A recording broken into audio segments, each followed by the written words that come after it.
March 4th, 1944, 0600 hours, Royal Air Force, Debden, Essex, England. Staff Sergeant Glessner Webacher stood beneath the left wing of a P-51B Mustang, watching his pilot prepare for a mission deeper into Germany than any single-engine fighter had ever gone before. His pilot was Captain Dominic Gentile, 23 years old, former RAF Eagle Squadron veteran, son of Italian immigrants from Piqua, Ohio. In just 6 hours, Gentile would be flying to Berlin and back, over 1,100 miles, escorting B-17 bombers to the Nazi capital. If everything went perfectly, he might survive. Webacher had been a crew chief with the 4th Fighter Group's 336th Fighter Squadron for 18 months. He knew aircraft maintenance inside and out. He understood what these machines could and could not do. The P-51 Mustang in front of him was unlike anything the U.S. Army Air Forces had ever fielded. A single-engine fighter with an inline Rolls-Royce Merlin engine, a sleek laminar flow wing, fast and deadly at high altitude. But what made this aircraft revolutionary wasn't just its speed or climb rate. It was something far simpler. It could fly to Berlin and back without running out of fuel. No other American fighter could do that. Not the P-38 Lightning, not the P-47 Thunderbolt, only the Mustang. The problem was, no one had actually proven it yet. This would be the first time. And if anything went wrong, if the fuel calculations were off, if the drop tanks failed, if even the smallest thing didn't work as planned, dozens of pilots would run out of fuel over Germany and die. American bomber crews had been dying for 18 months. Good men, thousands of them, kids really. They climbed into their B-17 with confidence and came back in boxes, or didn't come back at all. High command said the problem was German fighters. Too strong, too aggressive, too many. Doctrine insisted that massed bomber firepower would protect them. Tight formations, concentrated guns. The manuals promised it would work. The statistics proved otherwise. On August 17, 1943, 376 B-17 Flying Fortresses attacked the Messerschmitt factory at Regensburg and the ball-bearing plants at Schweinfurt, both deep inside Germany, far beyond Thunderbolt escort range. The bombers went in alone. The Luftwaffe was waiting. The moment the escorts turned back, wave after wave of BF-109s and FW-190s tore into the formations. Head-on attacks at 600 miles per hour closing speeds, cannons ripping through cockpits, bombers exploding in midair, crews bailing out over occupied territory. 60 bombers were lost that day. Over 550 airmen missing. Every one of those aircraft had done everything by the book. 2 months later, October 14th, 1943, Black Thursday. 291 B-17S, same target, improved tactics. It didn't matter. 60 more bombers lost.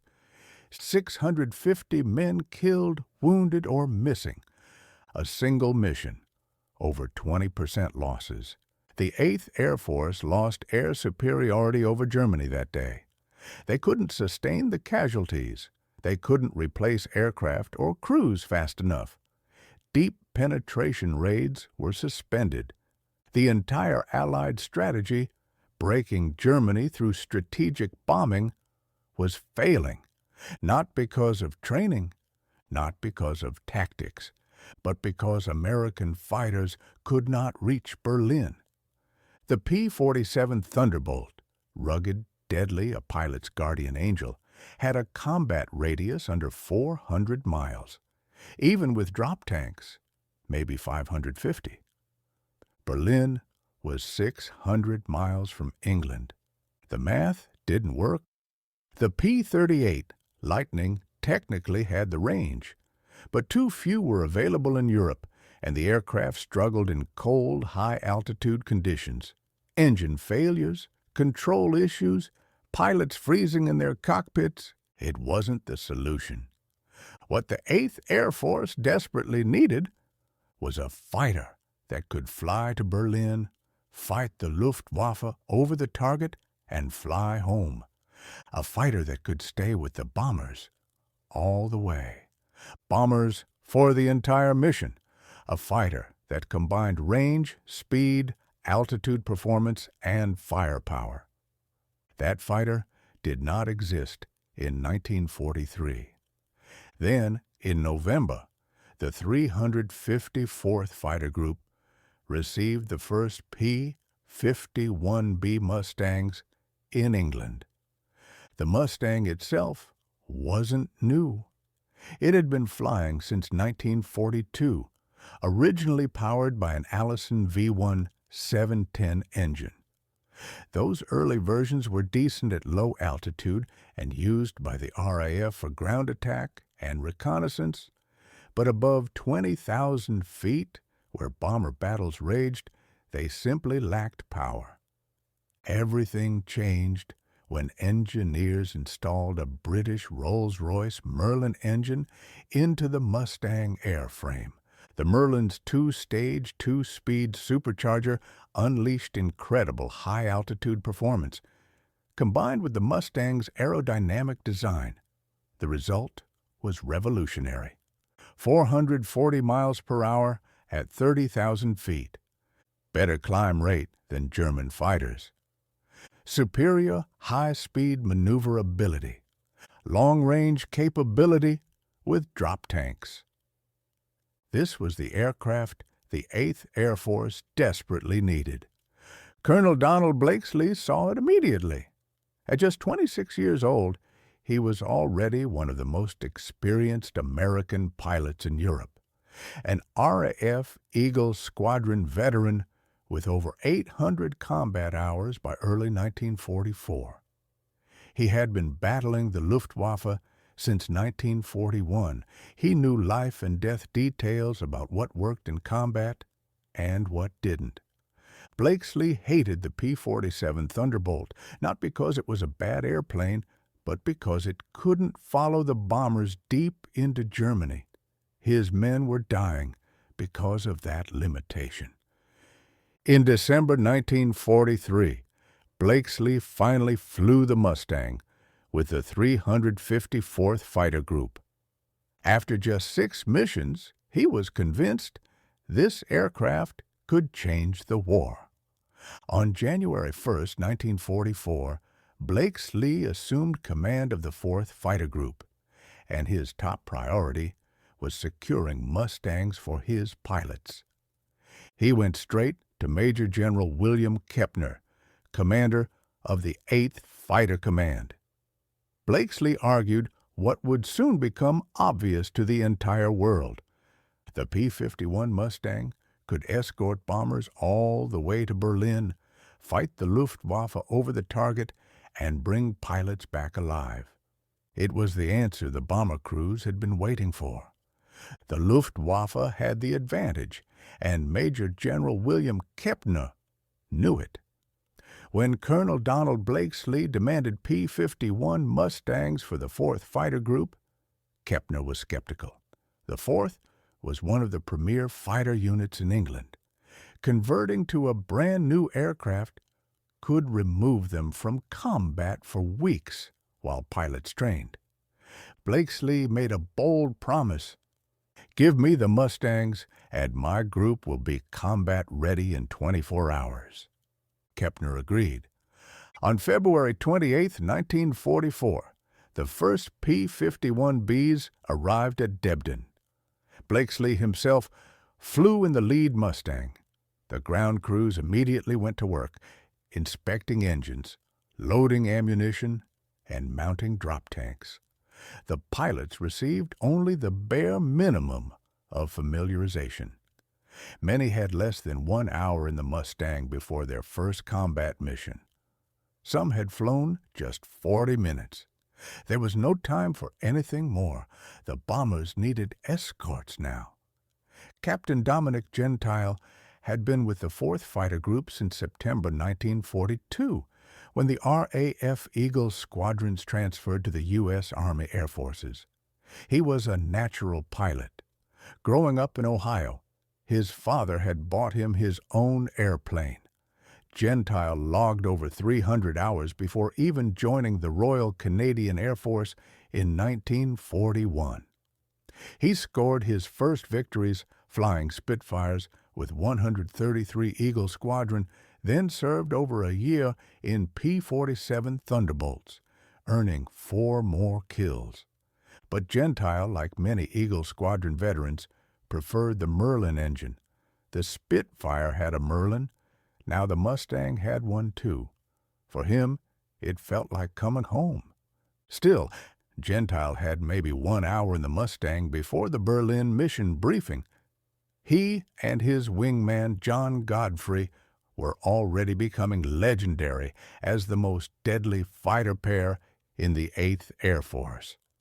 Winston Churchill would later call them the Damon and Pythias of the 20th century. But the Mustang was unlike anything Gentile had flown. Lighter controls, sharper roll, better visibility under the new canopy. 1 hour wasn't enough time to master it, but it would have to be enough. On the evening of March 3rd, the 4th Fighter Group received their mission briefing. The target, Berlin. More than 800 B-17 and B-24 bombers would strike aircraft factories in and around the German capital. The mission required continuous fighter escort, over 600 miles each way. The 4th Fighter Group would join the bomber stream over central Germany and stay with them all the way through the target. The briefing room fell silent as the intelligence officer pulled back the curtain from the operations map. A single red line stretched across Europe, from Debden to Berlin, deeper into enemy territory than any single-engine fighter had ever ventured before. The Mustang's real test was about to begin. Across the English Channel, across Holland, across northern Germany, all the way to Berlin. No American single-engine fighter had ever flown that far into enemy territory. Most of the pilots in that briefing room had never been past the Rhine River. Berlin was 300 miles beyond that, deep inside Nazi Germany, the most heavily defended city in Europe. The key to the mission was fuel management.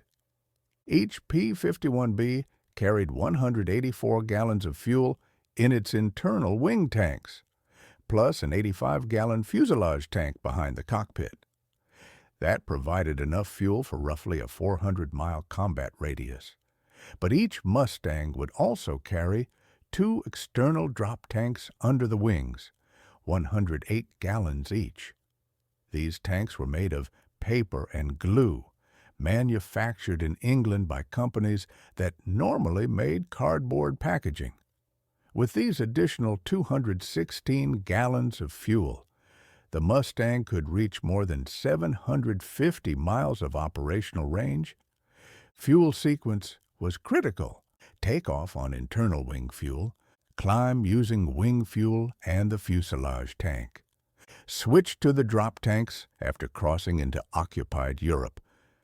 Burn the drop tanks completely before entering combat. Jettison the empty tanks and fight on internal fuel only. Return to England with whatever remained.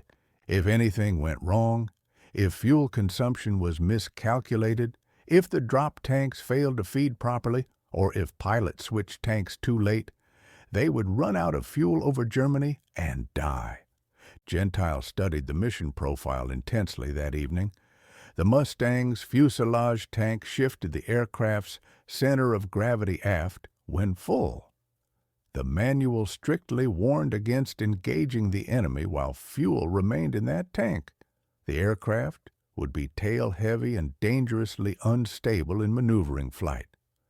Burn the fuselage tank first, then the drop tanks, then the wing tanks.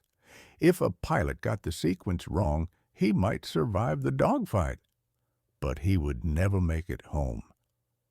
Staff Sergeant Wetbucker worked on Gentile's aircraft through the night. The Mustang was mechanically flawless. The Merlin engine was running perfectly. All 4.50 caliber machine guns were bore-sighted and loaded with 400 rounds each. The drop tanks were mounted and tested. The fuel system was triple-checked. Everything was ready. But Weiser had been a crew chief long enough to know that everything being ready did. That did not mean everything would go right. Wetbucker had watched too many pilots take off in perfectly functioning aircraft and never return. The bomber crews called Germany the most dangerous place on Earth. And now fighter pilots would be flying 1,100 miles into that same hell in single-engine aircraft that could be lost from a single bullet to the cooling system. Wetbucker said nothing. He simply signed the maintenance log and watched the sunrise spreading across the airfield. At 05:30 hours on March 4th, the pilots gathered for their pre-flight briefing. The weather over Germany would be clear, visibility unlimited. The Luftwaffe would be up in force. Intelligence estimated at least 200 German fighters would intercept, maybe more. Tactics for the mission were strict and simple. Stay with the bombers. Stay tight. Only engage the enemy when they attacked the bombers or your own formation. The primary objective was not victory in dogfights. It was bringing the bombers to Berlin and bringing them home again. The mission was bomber protection, not fighter sweeps. Bring the bombers home. Colonel Blakesley would lead the mission. His call sign was horseback. He briefed the fuel management sequence again and again, making sure every pilot understood. Run your fuselage tank on takeoff and climb. Switch to drop tanks at 10,000 feet over the channel. Burn them completely before reaching the combat zone. Drop the tanks, empty or not, before engaging the enemy. Fight on wing fuel only. If you do not follow this sequence exactly, he warned, you will die over Germany. At 06:45, the pilots walked to their aircraft. Wetbucker watched Gentile perform his pre-flight inspection. Control surfaces, landing gear, drop tanks, gun bays. Everything checked out. Gentile climbed into the cockpit. Wetbucker helped strap him in, checked his parachute harness, and plugged in the radio and oxygen connections. Gentile's Mustang bore the name Shangri-La, painted on its nose. It would soon become one of the most famous P-51s of the war. At 0700 hours, the first Mustang engines started. The Merlin's deep, throaty roar shook the ground. One after another, the aircraft came alive. The noise overwhelming. Wetbucker stood on the flight line and watched the Mustangs taxi to the runway. Sleek, deadly, silver surfaces gleaming in the morning sunlight, drop tanks hanging heavy beneath the wings. They looked like the future of fighter aviation. He hoped they were. Blakesley led the takeoff. His Mustang lifted off at 0720 and climbed into the gray English sky. The rest followed, launching in pairs, forming into flights and squadrons. Within minutes, the Mustangs were airborne, climbing toward their rendezvous with the bomber stream over the North Sea. What happened in the next 8 hours would change the air war over Europe forever. Captain Dominic Gentile had never seen Berlin. None of the 4th Fighter Group pilots had. Berlin was the forbidden city, too far, too dangerous, too heavily defended. American bombers had tried daylight raids before and failed. Losses were too high. Without escorts, it was suicide. Berlin was supposed to be untouchable. Today, that would change. The bomber stream appeared over the North Sea, hundreds of aircraft filling miles of sky. B-17 and B-24s flew in tight combat box formations, each box with 18 to 21 bombers stacked horizontally and vertically to maximize defensive fire. From a distance, they looked like a massive, unstoppable armada.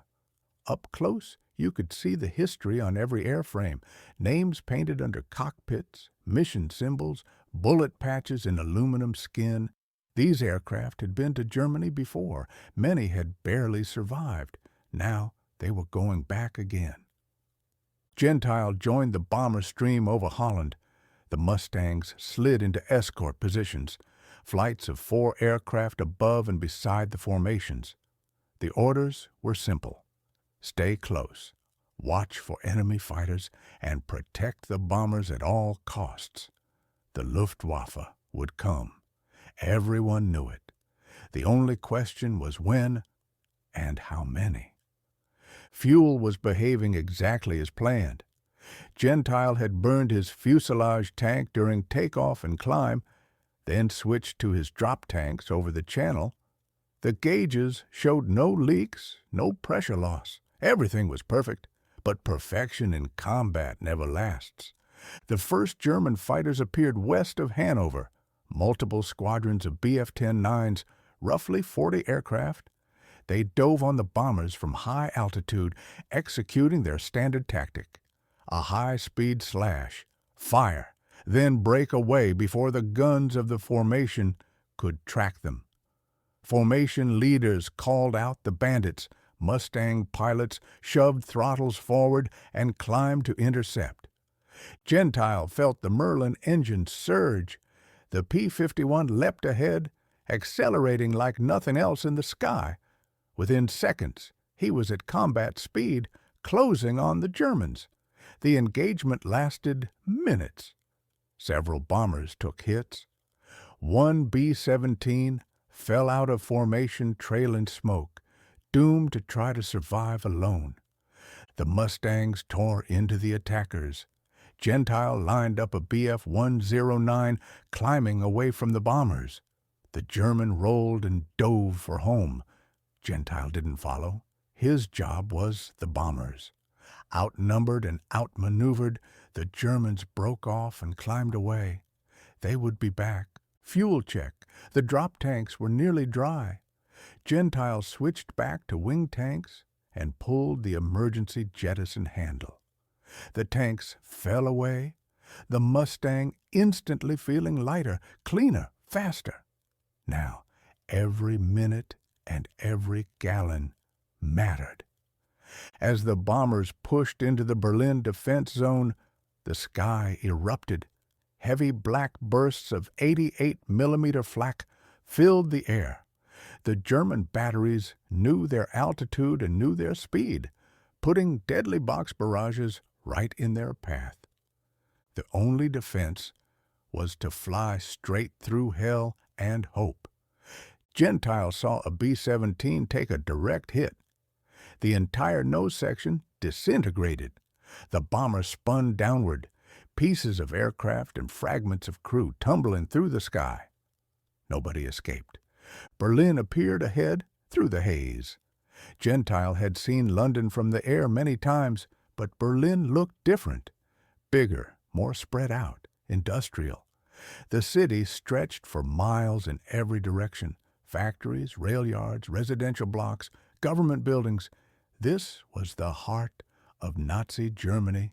This was the place no American fighter was ever supposed to reach. Yet now, Mustangs were flying over it at 26,000 feet. The bombers began their attack runs. Lead groups opened their bomb bay doors and lined up on their targets. They had to fly straight and level, while bombardiers took aim, the most dangerous part of any mission. Completely exposed, completely vulnerable. Commands came over the radios. Left, right, steady, bombs away. The B-17s lurched upward, suddenly lighter, as tons of explosives fell toward the city below. The Luftwaffe threw everything at the formation. Over 100 German fighters attacked from every direction. Focke-Wulf 190As, Bf-109S, Me-210 twin-engine destroyers. They came in fast and fearless, pressing attacks even through Mustang escort fire. Several bombers went down. Others limped on, riddled with damage. The Mustangs counterattacked wherever they could, tearing through German formations, forcing the enemy to defend themselves instead of focusing on the bombers. At last, the bomber stream turned for home. The surviving aircraft tightened formation around the empty spaces, each gap a harsh reminder of friends who would never return. Behind them, Berlin burned. Smoke rose thousands of feet into the sky. The mission had struck its targets, but the cost was high. The long flight back to England would be a running battle all the way. German fighters pursued the bomber stream across Germany, attacking damaged stragglers and trying to bring down more aircraft before they could reach the safety of Allied air cover. The Mustang pilots stayed with the bombers, fighting off interceptions, conserving fuel, and watching their gauges sink closer to empty. By noon, the bomber stream crossed the Dutch coast and headed west. The German fighters finally turned back. They had reached the limit of their fuel range. The bombers and Mustangs continued alone over the cold, gray North Sea. Gentile checked his fuel gauge. He had just enough to make it home. Barely. The 4th Fighter Group landed back at Debden between 12:45 and 1 p.m. Gentile touched down with a small reserve of fuel left. He taxied to his parking spot, shut down his Merlin engine, and paused in the cockpit. He tried to process what had happened. He had just flown to Berlin and back. He had fought German fighters over the Nazi capital. He had escorted bombers farther into Germany than anyone believed possible. And he was still alive. Wickbacker was waiting beside the aircraft as Gentile climbed down. The crew chief didn't say a word. He simply examined the Mustang, searching for damage, counting bullet holes. There were a few in the wings, nothing critical. Gentile watched him work and realized something. Wickbacker had always believed the Mustang could do it. The fuel calculations, the fragile paper drop tanks, the extreme range, it had all worked. Now everyone would know it could be done. What neither of them yet understood was that the mission they completed that day would break the Luftwaffe's confidence. The Germans had expected the bombers. Their radar tracked them from takeoff. They had scrambled fighters and prepared flak defenses, but what they did not expect were American fighters over Berlin, single-engine Mustangs flying 600 miles from England, still capable of fighting at full strength. That should not have been possible. Everyone believed single-engine fighters did not have that kind of range. The Luftwaffe had studied American aircraft thoroughly. They knew the P-47 Thunderbolt could not reach Berlin. They knew the P-38 Lightning was unreliable in European weather and used only in limited numbers. They were aware of the new P-51 Mustang, but assumed it had the same limitations as every other Allied fighter. Drop tanks could only do so much, they thought. The physics simply did not work. Except the physics did work. With two 108-gallon drop tanks, the Mustang could fly more than 750 miles of combat radius. Berlin was roughly 600 miles from England. The Mustang could reach the target, fight over it for nearly half an hour, and still return with fuel to spare. The Germans did not believe this until they saw it with their own eyes. Oberst Adolf Galland commanded Luftwaffe fighter operations in Western Europe. At just 32, he was one of Germany's most celebrated aces, credited with over 90 aerial victories. He had been battling Allied aircraft since 1940 and understood their strengths and weaknesses intimately.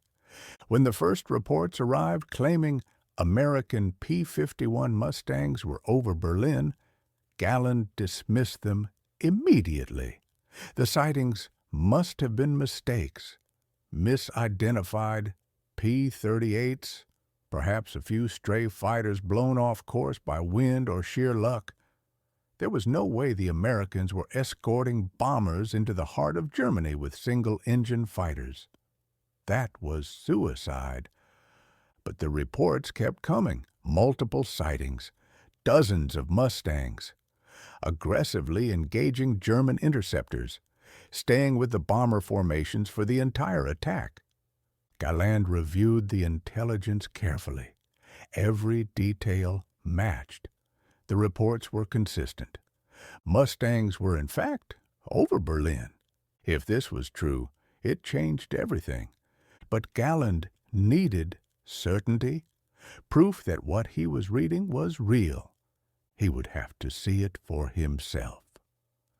On March 6th, Adolf Galland and another German general took to the air to intercept the next American bomber raid. They wanted to see these American fighters with their own eyes, to confirm whether Allied aircraft truly had the range to reach Berlin.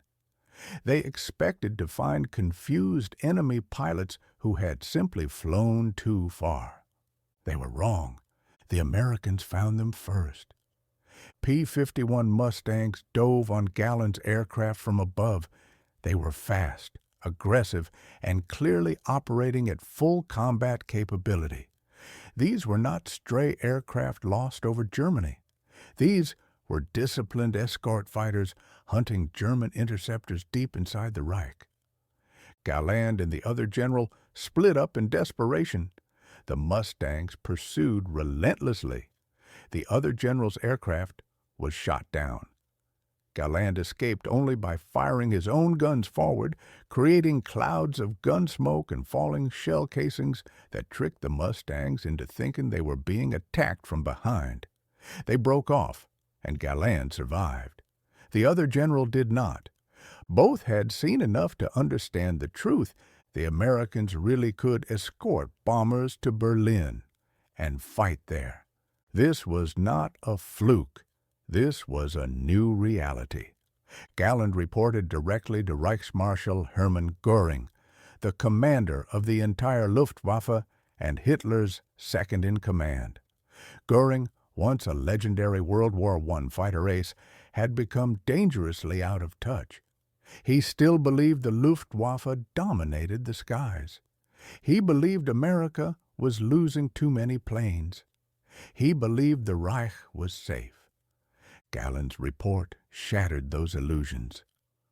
According to official U.S. Air Force interrogation summaries, when Göring learned that American single-engine fighters had escorted bombers all the way to Berlin, he admitted to his staff that the moment he saw fighters over Berlin, he knew the war in the air was lost, and that the consequences for Germany would be disastrous.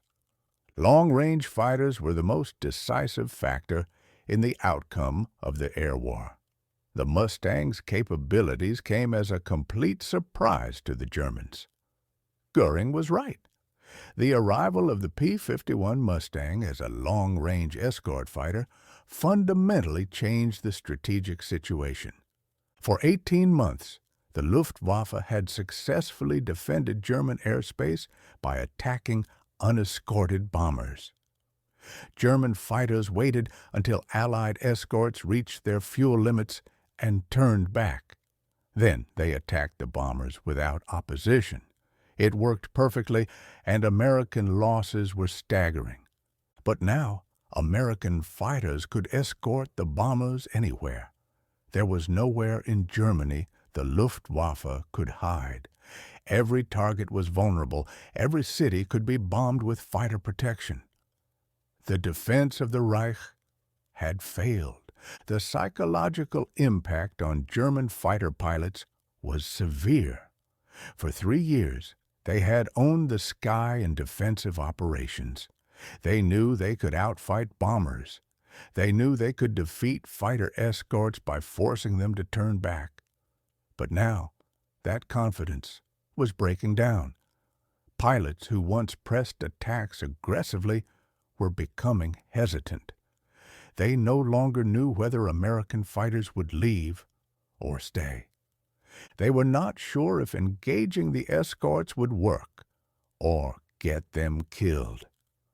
The Luftwaffe was losing its aggressive edge. German pilots tried to adapt. Some avoided the Mustangs entirely and attacked the bombers only when escorts were absent. But the escorts were never absent anymore. The P-51s stayed with the bombers all the way to the target and all the way home. There were no gaps in coverage. Other German pilots became more aggressive, closing to shorter ranges, taking greater risks, trying to shoot down bombers before the escorts could intercept. But increased aggression without tactical advantage only meant dying faster. Several experienced German aces were killed in March and April, attempting tactics that had worked perfectly in 1943. The fundamental problem for the Luftwaffe was that they were fighting an enemy they could not counter. The P-51 was faster than German fighters at altitude. It had longer range. It was more heavily armed. It performed better at high altitude, and it was being produced in massive numbers. By April 1944, most of the 8th Air Force fighter groups were flying Mustangs, hundreds of them, everywhere, all the time, escorting every mission. The Germans could not shoot them all down. They could not avoid them. They could not outfight them. The Luftwaffe was being worn down mission by mission, day by day, until there was nothing left. In March 1944, the 8th Air Force lost 64 fighters over Germany. The Luftwaffe lost almost 300 fighters in the same period, many to Mustangs. In April, the ratio got worse. In May, worse still. By June 1944, the Luftwaffe was losing 2 to 3 fighters for every American fighter shot down. The kill ratio had reversed completely. The hunters had become the hunted. On June 6, 1944, the Allies invaded Normandy. Over 15,000 Allied aircraft supported the invasion. The Luftwaffe sent fewer than 100 fighters to contest it. They had lost so many aircraft and pilots in the previous 3 months that they could not mount an effective defense. Allied air superiority was total. American and British fighters flew over the invasion beaches unopposed. German ground forces fought without air support. Their positions bombed and strafed continuously. The Normandy invasion succeeded in part because the Luftwaffe had been destroyed in the air war over Germany. The P-51 Mustang was the aircraft that destroyed it. The modification that made this possible was remarkably simple. The P-51B already had good range with its internal fuel, 184 gallons in the wings, 85 gallons in the fuselage tank. But it was the addition of the 108-gallon external drop tanks that changed everything. Those tanks were not made of metal. They were made of paper.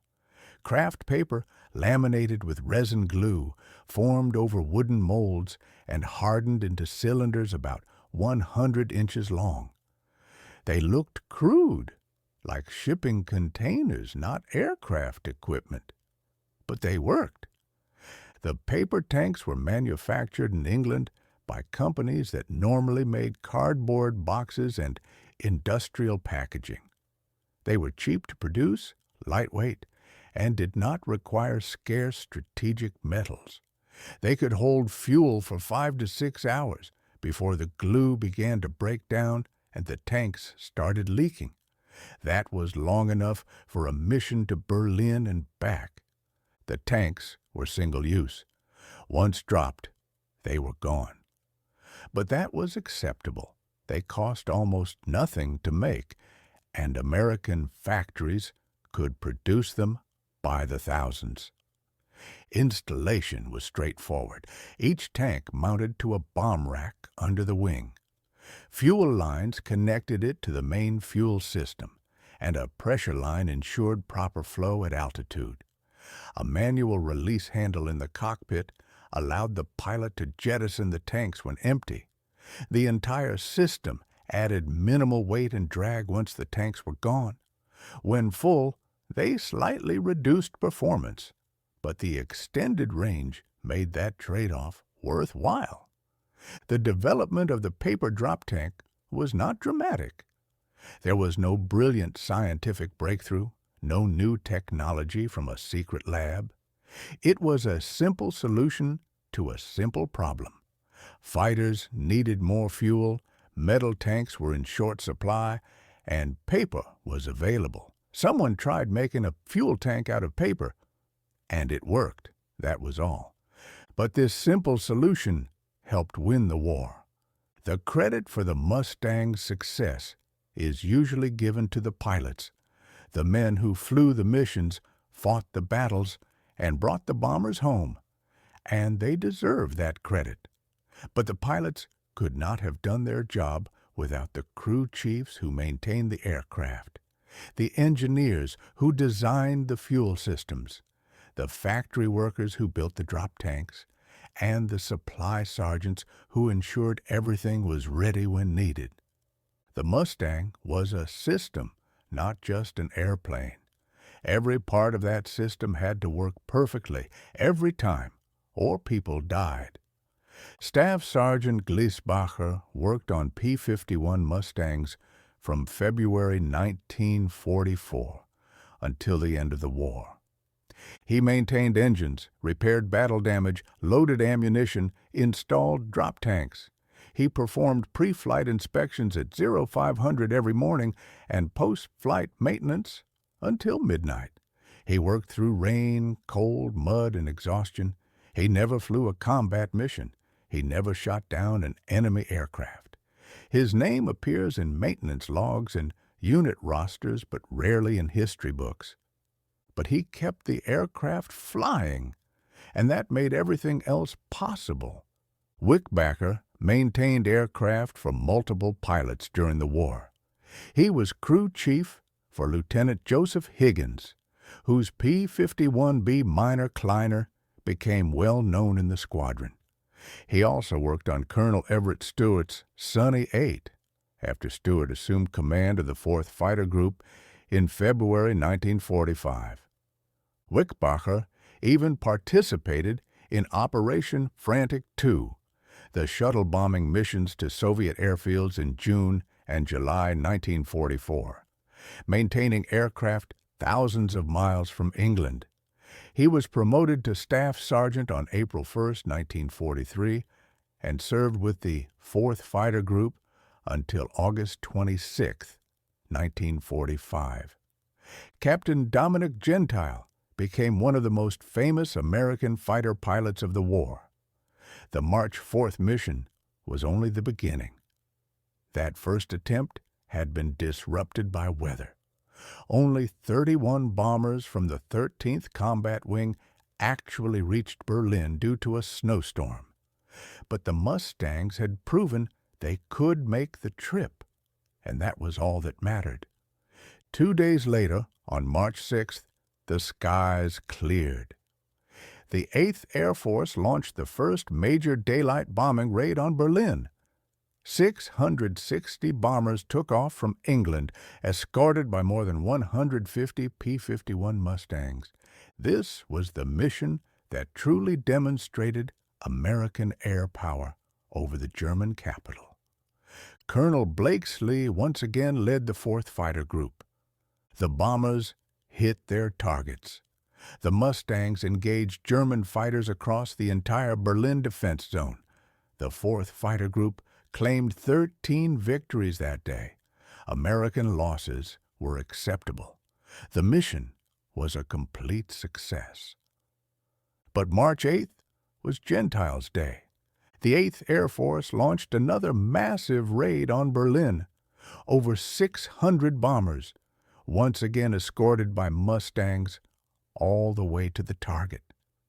Gentile was leading a section of fighters from the 336th Squadron when he spotted a formation of bombers under attack by approximately 50 enemy fighters. The odds were overwhelming. Gentile had only his wingman, John Godfrey, for support. Any rational pilot would have called for reinforcements. Gentile didn't. He dove straight into the German formation without hesitation. The Bf-19s scattered, surprised by the aggressive American fighters tearing into their attack run. Gentile got his gun sight on the first 109 and fired. The German fighter exploded. He reversed hard, searching for the next target. Another 109 crossed in front of him. He fired again. Hits sparkled across the fuselage and wing. The German fighter rolled inverted and fell away, trailing smoke. The engagement dissolved into a tight, swirling dogfight over Berlin. Gentile and Godfrey fighting as a perfectly coordinated pair. One took the shot whenever a target appeared, the other covered his six. Fluid, aggressive, devastatingly effective. Gentile lined up a third 109, close range, maybe 200 feet. He squeezed the trigger. The Mustang's 6.50 caliber guns ripped the enemy aircraft apart in midair. Debris tumbled past Gentile's canopy. 3 confirmed kills in one mission, plus one shared with Godfrey. The Distinguished Service Cross citation would later state that Captain Gentile, with only his wingmen as support and without regard to the overwhelming odds against him, immediately attacked the enemy formation and, through extremely courageous flying and skillful gunnery, destroyed 3 enemy planes. His actions broke up the attack on the bombers and saved American lives. General Dwight D. Eisenhower would personally award Gentile the Distinguished Service Cross at Debden on April 11th. Eisenhower called Gentile a one-man Air Force. The press loved him. Reporters followed him everywhere. His photograph appeared in newspapers across America. He was becoming the face of American fighter aviation in Europe, and his Mustang Shangri-La, with its distinctive markings, became one of the most recognizable aircraft of the war. He and his wingman, John Godfrey, formed the most effective fighter team in the 8th Air Force. Hermann Goering reportedly called them the Debden Gangsters and swore he would trade 2 squadrons just to capture them. By April 1944, Gentile had become the leading American ace in Europe with over 27 confirmed victories. On April 13th, reporters gathered at Debden to film Gentile landing after what was supposed to be his final combat mission before rotation home. He decided to show off the Mustang's maneuverability with a low-level aerobatic demonstration. He came in too low on a buzz job and crash-landed Shangri-La on the airfield. Gentile was uninjured, but the aircraft was destroyed. Colonel Blakesley, who had a strict rule that any pilot who wrecked his airplane would be grounded and sent home, immediately grounded Gentile. He returned to the United States on a war bond tour. His final wartime tally was 19.83 aerial victories, 6 ground kills, and 3 damaged. After the war, Gentile remained in the Air Force as a test pilot at Wright Field and later as a training officer. On January 28, 1951, 30-year-old Don Gentile was killed when his T-33 trainer crashed in Forestville, Maryland. He left behind his wife Isabella and 3 young sons. He was buried with full military honors in St. Joseph Cemetery in Lockbourne, Ohio. A street at Seymour Johnson Air Force Base is named in his honor. Colonel Donald Blakesley flew over 500 combat missions between 1941 and 1944. He accumulated over 1,000 combat hours, more than any other American fighter pilot in World War II. He led the 4th Fighter Group through some of the heaviest air combat of the war. He personally led the first shuttle mission to Russia in June 1944, an incredible 1,500-mile flight that required 19 navigation charts crammed into his cockpit. He flew the mission flawlessly, and when he returned to Debden, he was a hero. In September 1944, after more than 3 years of continuous combat, Blakesley was ordered home for leave. He flew 3 more missions in October, but on October 30th, General Kepner grounded him. The 8th Air Force had already lost too many experienced leaders that month. They could not risk losing Blakesley, too. Though devastated, he returned to the United States in November. By the end of the war, the 4th Fighter Group had achieved the highest kill count of any American fighter group in the European theater. 1,016 German aircraft destroyed.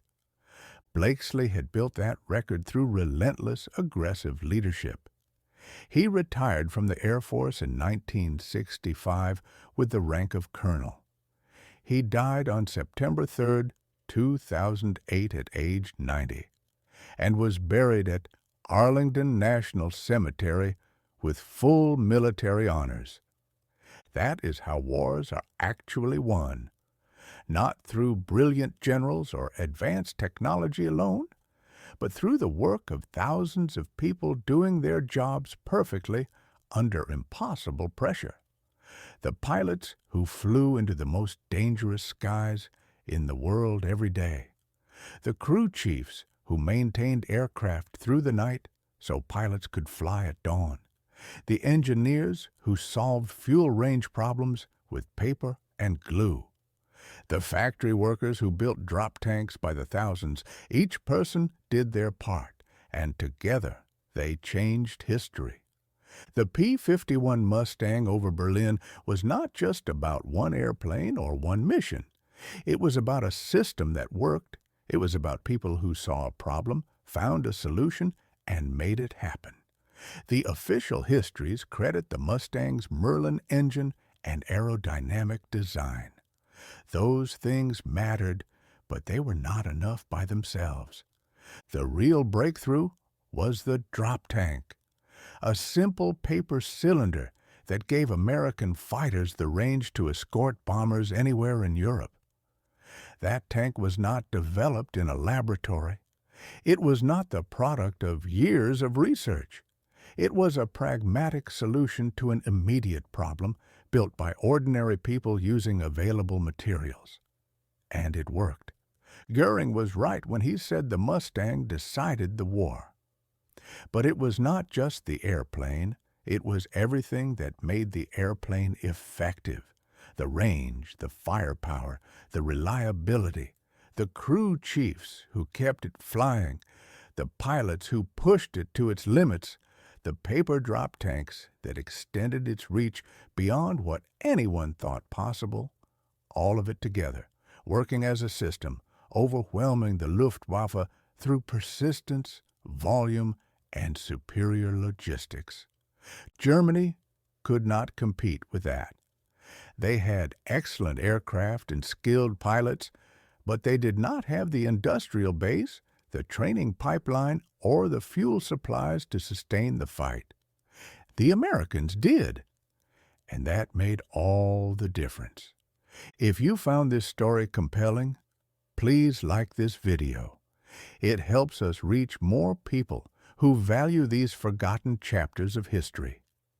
Subscribe to stay connected with more untold stories from World War II. And leave a comment below telling us where you're watching from. You're part of something meaningful here. Thank you for watching. Thank you for remembering. These stories matter. These people mattered, and they deserve to be honored.